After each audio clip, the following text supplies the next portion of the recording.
जी महाराज जी विराजमान हैं और उनके समकक्ष ये वही श्रृंगी ऋषि है जिन्होंने राजा परीक्षित जी महाराज जी को श्राप दिया था और उनके गले में परीक्षित जी महाराज जी ने अर्थात समीक ऋषि के गले में परीक्षित जी ने मरा हुआ सर्प डाला था।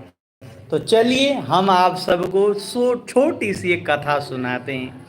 तो ये राजा परीक्षित जी महाराज एक दिन वन में शिकार खेलने के लिए गए। तो जाते जाते ये बहुत दूर पहुंच गए तो इन्होंने दूर देखा कोई संत बैठे थे जिनका नाम था समीक ऋषि। उनसे पानी मांगा परंतु पानी न मिलने पर राजा परीक्षित जी महाराज जी ने एक मरा हुआ सांप उठाया और समीक ऋषि के गले में डाल दिया। तो जैसे ही यह बात यह श्रृंगी ऋषि इनको मालूम चली कि कोई राजा आया और हमारे पिताजी के गले में मरा हुआ सर्प डाल के चला गया है, ये बड़े नाराज हुए और इन्होंने श्राप दिया कि जिस किसी मूर्ख ने भी मेरे पिताश्री के गले में मरा हुआ सर्प डाला हो उसकी तक्षक सर्प के डसने के कारण 7 दिन के अंदर मृत्यु हो जाए। तो जैसे ही यह बात समीक ऋषि को मालूम चली तो समीक ऋषि बड़े नाराज हुए, अपने बेटे से कहा कि ऐसे धर्मात्मा राजा परीक्षित को कोई थोड़ी श्राप देता है, चलो एक काम करो तुम राजा परीक्षित को जाके सूचना दे आओ। तो एक गौरमुख नाम के शिष्य थे, उन्होंने राजा परीक्षित जी महाराज जी को बताया कि हे राजा आपकी मृत्यु जो है 7 दिन के अंदर होने वाली है। अब सुनने में सरल लग रही है कि 7 दिन के अंदर किसी की मौत होने वाली है, लेकिन राजा परीक्षित जी महाराज जी ने अपने धैर्य को नहीं खोया और तुरंत उन्होंने अपने बड़े बेटे राजा जन्मेजय का राज तिलक किया और वो चलते हुए इसी पावन धरती पर पहुंचे जहां पर अभी वर्तमान आप लाइव के माध्यम से इस भव्यता के मंदिर को देख रहे हैं। तो यहाँ के असंख्य ऋषि महर्षियों से पूछा कि हे गुरुदेव, जिस किसी व्यक्ति की भी मृत्यु 7 दिन के अंदर होने वाली हो उस व्यक्ति को क्या करना चाहिए।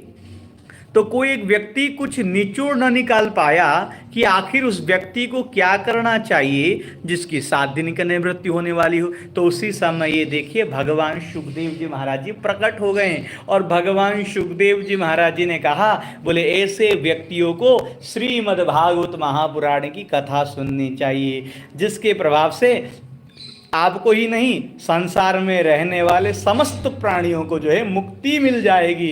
तो इसी पावन भूमि पर विराजमान होके सबसे पहले गुरुदेव भगवान श्री सुखदेव जी महाराज जी ने राजा परीक्षित जी महाराज जी को भागवत की कथा सुनाई और आज हम आपको वही भागवत दिखाने जा रहे हैं। वर्षों पुराना है, लगभग 5,500 वर्ष पुराना यह भागवत आज आपको हम दर्शन करा रहे हैं। आप बड़े ही सौभाग्यशाली हैं जो आप मुख्य मंदिर का दर्शन जो है लाभ ले रहे हैं। अब मैं आपको ले चलता हूं उसी पावन अक्षय वट वृक्ष पर जिसके नीचे भगवान सुखदेव जी महाराज जी ने जो है राजा परीक्षित जी महाराज जी को कथा सुनाई। ये देखिए आपको मैं दिखाऊं, ये वही पावन अक्षय वट वृक्ष है जिसके नीचे विराजमान होकर भगवान श्री सुखदेव जी महाराज जी ने राजा परीक्षित जी को आज से लगभग 5,500 वर्ष पूर्व श्रीमद् भागवत महापुराण की कथा जो है सुनाई। और आप सबको सुख पक्षियों की आवाज़ आ रही होगी।